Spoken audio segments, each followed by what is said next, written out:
आणि म्हणूनच मला अर्ध्या डावातून. असं का बोलतेस तू सई? तुम्हाला वाईट वाटत असलं तरी मला जाणवतंय की या समईतलं तेल संपत आलंय आणि वाद चढू लागले.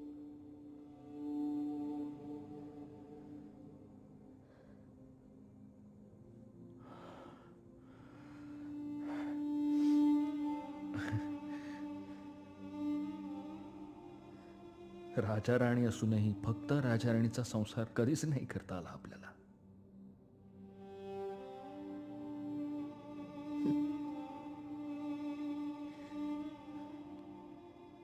स्वराज्याच्या वाटेवर इथपर्यंत तरी का होईना, पण आपल्याला साथ देऊ शकले यातच मला समाधान आहे.